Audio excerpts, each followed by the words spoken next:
Movie start होते ही हमें दो वर्कर्स दिखाए जाते हैं, जिनमें एक वर्कर का नाम जॉर्ज था। वो दोनों वर्कर्स एक टनल में चेकिंग के लिए आए थे। उनमें एक वर्कर काफी सीनियर था जो सीवरेज सिस्टम को काफी जानता था, लेकिन आज जब वो यहाँ चेकिंग करने के लिए आते हैं तो उन्हें एक टनल के पीछे एक दूसरा टनल मिलता है और वहाँ पर उन्हें एक क्रीपी साउंड भी सुनने को मिलता है। तब सीनियर वर्कर अंदर जाता है चेक करने के लिए, जबकि जॉर्ज बाहर ही वेट करता है क्योंकि अंदर काफी पानी था और जॉर्ज स्विमिंग नहीं जानता था। कुछ टाइम बाद अंदर से सीनियर वर्कर के चिल्लाने की आवाज सुनाई देती है। जॉर्ज अपने फ्रेंड की हेल्प करने के लिए अंदर जाता है। अंदर जाकर वो दिखता है कि सीनियर वर्कर काफी इंजर्ड है क्योंकि उस पर किसी ने अटैक कर दिया था। वो कुछ बताने की कंडीशन में भी नहीं था कि उस पर आखिर अटैक किसने किया है। इतना ज्यादा डरा हुआ होता है वो। सडन उनके सामने एक लड़की आ जाती है जो कि काफी इंजर्ड थी। उस लड़की की हालत काफी ज्यादा खराब थी और जो चिल्लाने की आवाज उन लोगों ने थोड़ी देर पहले सुनी थी वो इसी लड़की की थी। लेकिन इससे पहले कि जॉर्ज सिचुएशन को समझ पाता, कोई उसे खींचकर टनल में ले जाता है और अंदर जाकर गायब हो जाता है। फिर हमें एक पार्टी में एक लड़की दिखाई जाती है और उस लड़की का नाम होता है केट। केट वहाँ पर अपनी फ्रेंड का वेट कर रही थी और बस फिर वो अपनी फ्रेंड से मिलने के लिए जाने लगती है। लेकिन जाने से पहले वो एक लड़के की इंसल्ट कर देती है क्योंकि वो उसे काफी देर से परेशान कर रहा था। फिर हम देखते हैं कि केट एक रेलवे स्टेशन पर आ जाती है जो कि बेसमेंट में था। रात काफी हो चुकी थी और वो आखिरी ट्रेन का टाइम था, लेकिन टिकट परचेज करने के लिए केट के पास चेंज नहीं थी। इसीलिए वो एक लेडी को एक्स्ट्रा मनी देकर टिकट परचेज कर लेती है। जिस लड़की से वो टिकट परचेज करती है वो होमलेस होती है।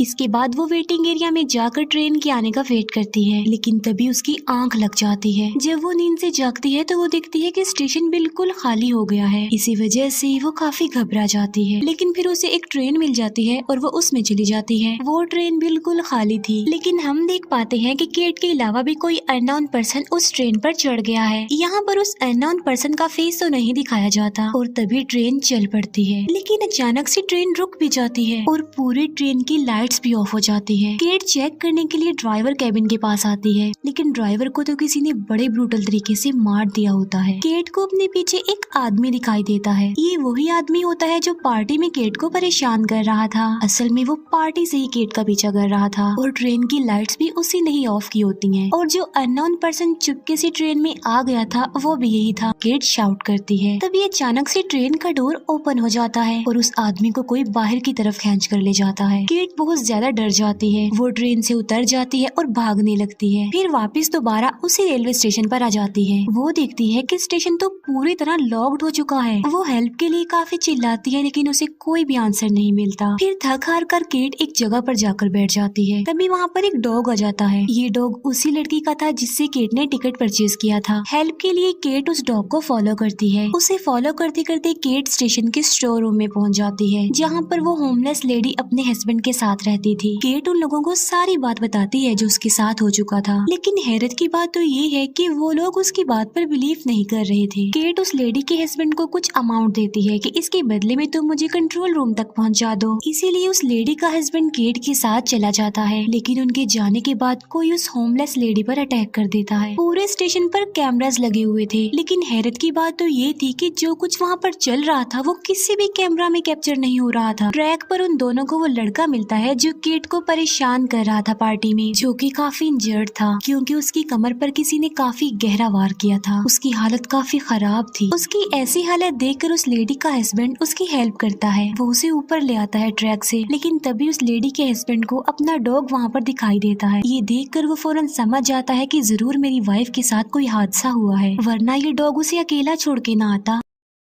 स्टोर रूम से ट्रैक की तरफ घसीटने का निशान मिलता है जो कि खून का था। ऐसा लग रहा था कि किसी ने उस लेडी को मार डाला है और उसे कोई घसीट कर ले गया है। उसका हस्बैंड खून के निशान का ट्रैक तक पीछा करता है, लेकिन आगे जाकर उसे कुछ भी पता नहीं चल पाता। केट को कुछ समझ नहीं आ रही थी कि क्या करना चाहिए और आखिर यहाँ पर चल क्या रहा है। फिर केट कंट्रोल रूम में कॉल करती है और वहाँ पर एक मैनेजर कॉल उठा भी लेता है, लेकिन कोई कंट्रोल रूम में घुस कर उस मैनेजर को भी मार डालता है। और वहीं पर हम बहुत सारे चूहे भी देख पाते जाते हैं। केट जब मैनेजर के चिल्लाने की आवाज सुनती है तो वो डर कर वहाँ से भागती है। वो लड़का जो केट को पार्टी में मिला था वो भी मर चुका था। केट सोचती है कि अगर वो यहाँ से ना निकली तो उसका भी यही हाल होगा, यानी वो भी मारी जाएगी। इसीलिए वो फिर से उस लेडी के हस्बैंड के पास जाती है। वो देखती है कि उसने सुसाइड करने की कोशिश की है। वो उसे होश में लाती है और उसे अपनी हेल्प करने के लिए एग्री कर लेती है। अगले स्टेशन पर जाने के लिए वो ट्रैक के रास्ते ही आगे बढ़ते हैं, इस उम्मीद पर कि शायद वहाँ से कोई हेल्प मिल जाए। थोड़ी दूर जाने के बाद उन्हें पीछे से एक ट्रेन आती हुई दिखाई देती है। वो समझ जाते हैं कि इस ट्रेन में किलर होगा जो सबको मार रहा है, इसीलिए केट तो ट्रैक से हट जाती है। मगर उस लेडी के हस्बैंड को अपनी वाइफ के मर्डर का रिवेंज लेना था, इसीलिए वो ट्रेन पर सवार हो जाता है। वहाँ पर भी एक क्रीपी सा साउंड सुनाई देता है और कोई ट्रेन के ऊपर भाग रहा था। केट उस लेडी के हस्बैंड को काफी रोकती है लेकिन वो उसकी कोई बात नहीं मानता।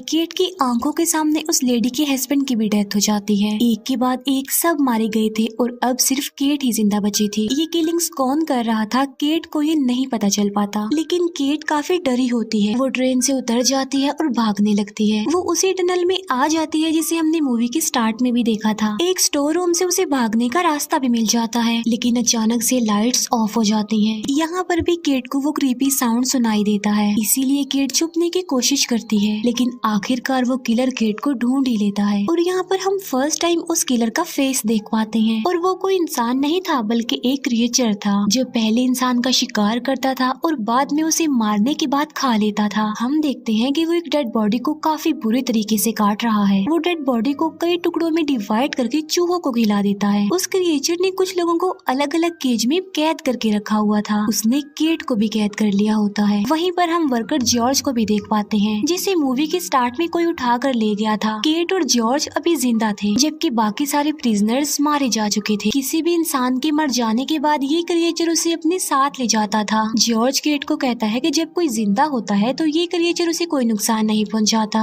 यानी ये सिर्फ मुर्दा लोगों को ही खाता है। लेकिन सारे सिचुएशन को देखते हुए सरवाइव कर पाना काफी मुश्किल हो रहा था, यानी केज, ठंडा पानी, गोश्तखोर चूहे और ये क्रिएचर भी। केट को एक आइडिया आता है। वो नोटिस करती है कि उसके साथ वाला केज खुला हुआ है, इसीलिए वो पानी में तैरती हुई उस केज तक पहुंच जाती है, क्योंकि केज सिर्फ ऊपर लगाया गया था, पानी के अंदर नहीं था। वो जॉर्ज को भी आजाद कर देती है, लेकिन वो क्रिएचर नोकदार हथियार से उन पर अटैक कर देता है। जॉर्ज की जान बचाने के लिए केट उसका मुकाबला करती है। जब वो क्रिएचर डिस्ट्रैक्ट होता है तो उन दोनों को भागने का मौका मिल जाता है। वो बहुत सारे टनल से गुजरते हुए एक एरिया में आ जाते हैं। रास्ते में वो लोग एक लड़की की डेड बॉडी को भी देखते हैं जिसकी हालत काफी बुरी थी, क्योंकि उस लड़की को इस क्रिएचर ने काफी बुरे तरीके से मारा होता है। अंदर जाकर इन्हें अजीबोगरीब चीजें देखने को मिलती हैं और वो होमलेस लेडी एक ऑपरेशन टेबल पर पड़ी हुई मिलती है। होमलेस लेडी को देखकर ऐसा लग रहा था कि शायद वो मर चुकी है। ये देखकर केट को दुख होता है कि ये मेरी वजह से मरी है। सारे एग्जिट सील किए हुए थे, यानी उनका वहाँ से निकलना काफी मुश्किल था, इसीलिए वो एक दीवार को तोड़ते हैं। उन्हें बाहर निकलने का रास्ता मिल जाता है जो कि एक टनल था। वो लोग वहाँ से निकल जाते हैं, लेकिन वो क्रिएचर उन्हें देख लेता है। वो उन लोगों को फॉलो करता है, लेकिन क्रिएचर को अपने पीछे उस होमलेस लेडी की आवाज सुनाई देती है। इसका मतलब ये था कि वो जिंदा थी। ये देखकर वो क्रिएचर खुद को एक डॉक्टर की तरह रेडी करता है। डॉक्टर का कॉस्ट्यूम पहन लेता है, डॉक्टर के ग्लव्स पहन लेता है और डॉक्टर की तरह हैंड भी वॉश करता है, जिसे सर्जरी से पहले डॉक्टर करते हैं। और वो एक कटर से उस होमलेस लेडी पर स्टैब करता है और उस पर इतनी बार स्टैब करता है कि जब तक कि उसके टुकड़े टुकड़े ना हो जाएं, जिससे वो होमलेस लेडी पूरी तरह मर जाती है। केट और जॉर्ज भागते भागते एक ट्रैक पर आ जाते हैं। वहाँ पर उन्हें उस क्रिएचर का घर भी मिलता है, जहाँ पर होमलेस लेडी के डॉग को उस क्रिएचर ने कैद करके रखा हुआ था एक केज में। केट उस डॉग को आजाद कर देती है। उसे वहाँ पर एक पिक्चर भी मिलती है जो कि एक डॉक्टर और एक बच्चे की थी, और वो बच्चा इस क्रिएचर जैसा लग रहा था। तभी वहाँ पर वो क्रिएचर आ जाता है जो जॉर्ज पर अटैक कर देता है, लेकिन इस बार जॉर्ज उस क्रिएचर पर अपना कंट्रोल कर लेता है। वो क्रिएचर को बहुत मारता है, इतना मारता है कि वो क्रिएचर अपनी जान की भीख मांगने लगता है। ये देखकर केट को उस पर तरस आ जाता है और वो उसे नहीं मार पाती। जैसे ही उन लोगों का ध्यान इधर उधर होता है, वो क्रिएचर जॉर्ज को भी मार डालता है। एक बार फिर से केट अकेली रह जाती है। वो वहाँ से भागने लगती है। आगे जाकर उसे एक रास्ता मिलता है और वो आगे बढ़ जाती है, लेकिन वो क्रिएचर सामने आकर उसका रास्ता रोक लेता है। केट को मारने लगता है और फिर से खींचकर उसे उसी केज वाली जगह पर ले जाने की कोशिश करता है। केट उसके हाथ में एक ब्रेसलेट देखती है जिस पर लिखा हुआ था क्रेज, यानी ये उस क्रिएचर का नाम था। केट उस क्रिएचर को उसके नाम से बुलाती है, जिसकी वजह से वो थोड़ी देर के लिए खामोश हो जाता है। वो क्रिएचर अपने नाम को बार बार बोलने लगता है। इस बात का फायदा फायदा उठाकर केट एक हुक उसके गले पर लगा देती है और उसकी गर्दन पर लगी हुई चेन वो ट्रैक पर फेंक देती है। देखते ही देखते उस ट्रैक पर एक ट्रेन आ जाती है और ट्रेन उस चेन को हिट करती है, जिससे क्रिएचर की गर्दन कट जाती है और वो मर जाता है। केट की हालत काफी खराब हो चुकी थी और अब वो भी होमलेस बन चुकी थी। केट को गिल्ट फील होता है कि उसकी वजह से 2 लोग मर गए हैं। वो नेक्स्ट स्टेशन पर आ जाती है और अब सुबह हो चुकी थी, लोग भी वहाँ पर आने लगे थे। केट की हालत इतनी बदतर हो गई थी कि एक पैसेंजर उसे भीख देकर जाता है और यहीं पर ये मूवी एंड हो जाती है। Thank you for watching.